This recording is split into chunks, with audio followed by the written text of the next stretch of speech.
Hey guys, and welcome to r/short scary stories, the series where I read out short scary stories. That's it. Oh, and I do rate them out of 5 spooky wookies, so there's that, I guess. It's content, okay? It's content. So, in sad news, Jordan has decided to part ways with the Sleepy Talk podcast. So he may flit in every now and then, but he'll no longer be a recurring host. So, sad times. However, in good news, we were going to get him to join anyway, but his transfer has been a lot quicker than expected. We're getting Steve. Now, you guys don't know Steve, but you will, because he's going to be on nearly every week. So, watch out for Steve. He's quite tiny, by the way, so you really need to watch out for him. So, without further ado, let's get into the stories. Our first story is by Reddit user Dr. Cos, and this one's called Couples Therapy. Jackson was screwing his secretary. He comes home every night smelling of some cheap supermarket perfume, which I wouldn't be caught dead wearing.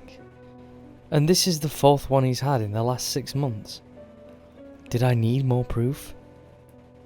But my friend Amy was like, "You better confront him about it, Kylie." And which I did, and the douche just said I'm overreacting and don't really understand how hard his job is, and how it stresses him out. So my friend Jenna was like, "You better leave his cheating ass." But I wasn't ready to do that, and Amy was like, "I know what you need. Couples therapy. My hairdresser Shauna's sister went to this amazing guy who just moved in from Scotland, and now they're like the happiest couple." So I thought, whatever, and convinced Jackson to come see this guy, Rowan McSomething. From the start I could tell this guy was a bit cuckoo, but since Amy's hairdresser's sister literally swears by him, I went ahead anyway, and he was actually pretty good. He said something like, "You both need to see life through the other one's eyes to really understand what they go through, and to rediscover your common interests." And then he did this really weird stuff where he asked us to hold hands and then poured some kind of water over our hands while chanting something in Scottish. The next day I woke up in Jackson's body. I know, right? I'm not even kidding. This was some Freaky Friday stuff, but only for real. Jackson was in my body, obviously. So I guess this Rowan meant it for real when he said we need to see each other's lives. After talking about it for some time, we decided to just go ahead with it and see. I went to Jackson's office and really got to see how stressed out he was at work. Poor guy. They really were driving him crazy with all the reports and reviews and meetings. And I don't think he really has any time to screw his secretary. Plus the HR woman there is like some bald eagle or something, and would swoop down on even the tiniest bit of flirting. I hope Jackson too got to experience all the stuff I have to go through every day, and how I feel lonely and sad without him. He even bored enough to kill someone sometimes. Anyways, my point is, Rowan was right about the first part. We got to understand each other better. After my visit to Jackson's private shed today, where he keeps his boat and fishing stuff, I know he was right about the second part too, about finding common interests. Jackson wasn't screwing his secretaries. They were all there in his huge freezer.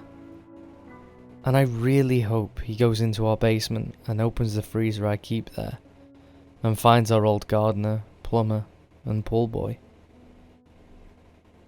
Wow, that's a really, really wholesome story about love and, finding common ground again after your relationship takes a bit of a twist, and, finding those common interests of murdering people and putting them in a freezer. Wow. These two deserve each other, but I think they deserve You know, some iron bars are surrounding them, and wow. Imagine having 2 freezers full of dead bodies, and you've both managed to keep it a secret from the other partner. Wow, messed up, but you know, it's a wholesome story, and we're all about true love here on Sleepy Talk. So I'm gonna give that one a 4 out of 5 because it made my heart warm. Yeah, that one was creepy as hell. So our next story is called Voicemail, and it's by Reddit user Mortify More. Phone to my ear. I press the button. Play. There's breathing, then Dad's voice. I love you, son. I press end before it's over. My legs are hanging down like chains, swaying in the darkness high above even darker waters. That darkness, the river, you can see it move with the wind, with unseen currents. It's always moving, even when night would suggest otherwise. And according to Dad, that's what makes it special. Special because it's always moving and it's close enough to the bridge you can lower your fishing line into it. Magic because fish will bite onto the line as if they're fighting against the things they can't control too. Just like the rest of us. I'm standing up, phone in hand. I love you, son. And that voicemail makes my feet hurt. Makes my legs want to just take a few steps forward. Let myself fall. I shut my eyes, afraid to look to my side. See Dad's car there, halfway to the river. Him sitting behind the wheel, afraid he'd be looking at me. My legs don't move. I sit down. I hit play again, putting the phone to my ear. I love you, son. Except this time, I let the message finish. After Dad's last words, there's a loud splash. A crash against flowing water, against a river that's always moving. I let the voicemail finish. I scroll through my contacts, find the one named My Hero, and hit call. It rings forever, and when forever's over, there's no voice, no way to know it's really him. But the beep comes, and I'm not questioning it.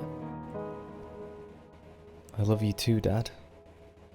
Then the blue screen window is shut, the wall to the dead rebuilt once again.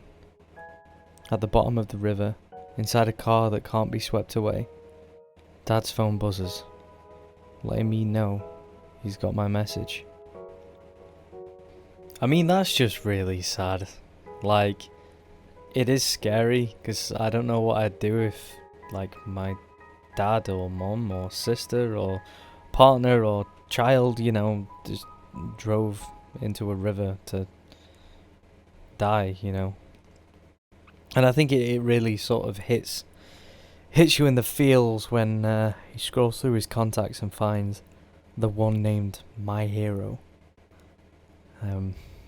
Yeah, that's just one for the feels, but it is a creepy story just for the fact that I'd never want to go through that.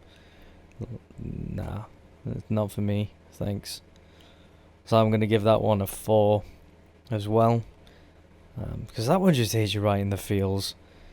It doesn't matter, sort of like, yeah, that's no, thank you, no, moving on, please. I don't want it to. So the next story is called My Addict Brother, and it's by Word Dogger. Word Dogger has been almost as popular as Hyper Obscura on here, so I'm expecting big things. People often fail to recognize the most significant moments in their lives as they're happening. My brother Trevor and I were always close growing up. He was my best friend. Then, about 4 years ago, he found heroin, and he's been chasing the dragon ever since. He quit college and started working odd jobs. That is, until the chase kept him from managing any employment at all. Then he mooched off me until he started stealing my stuff. I kicked him out. Then he mooched off my mother until I kicked him out of her house for stealing her stuff. It was heartbreaking. It was like the person I'd always known and loved had vanished.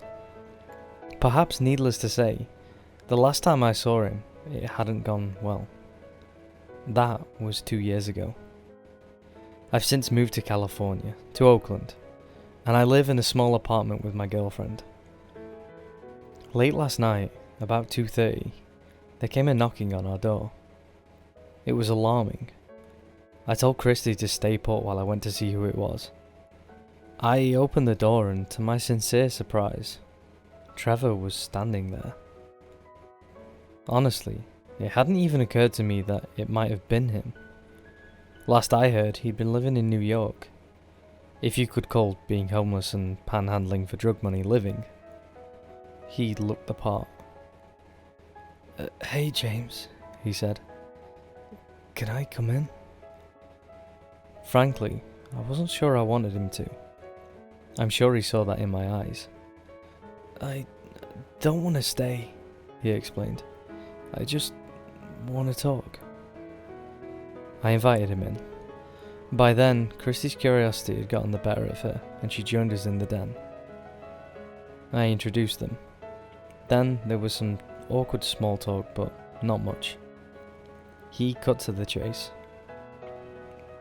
I wanted to tell you, James, how very sorry I am for what I put you and Mum through. I'm not giving you any money. I don't want any money. Just forgiveness. Maybe it was because of the soft spot I still had in my heart for him, but it didn't take long for me to ignore my good sense and accept that maybe he was being sincere. I'd been angry, no doubt in that, but I still missed him like hell. I know how hard this has been on you and Mum, and I realise nothing I can say will make up for that. But it's important to me that you know I own it, every bit of it. You broke my heart, Trevor. Mine and Mum's both. I know.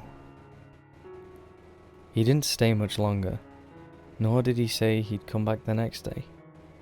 He hugged me and, when he left, said he didn't want to be a pest, but that he'd see me around. I didn't sleep the rest of the night. Just after sunrise, I got a call from Mum. She was crying. She told me that the New York police had found Trevor on a park bench the night before, dead from exposure. Ooh, another one to hit you in the feels. Obviously, drug addiction is something that is a disease and takes many lives, and it's just really sad. But the creepy part of this is that it was his brother's ghost that came to apologise. So, you know, that's really creepy. Weird how a ghost would travel. Well, I don't even know how many miles that is, but I know that New York's on the east coast and California's on the west, so that's a good, like, huge distance. So, yeah. So that is pretty creepy, but also another one that hits you in the feels, like he died and his ghost travelled across America to apologise. So, another one that hits me in the feels, but still had a creepy element to it. So, I'm going to give that one a 4 out of 5 spooky wookies. So, I think that's all of them. I've got 4 tonight. It's been a good night. It's been a good night. No 5s, but no 3s. So, it's been a good average. An average of 4. So, on that note, yeah, hopefully you guys will be looking forward to the Sleepy Talk podcast that's coming this Monday. I forgot what day it was coming out then. We'll be recording it on Sunday, so feel sorry for me for editing overnight to get it ready for you. But, I do what I do. And the debut of Steve. So, look forward to that. Thanks a lot for listening, and take care.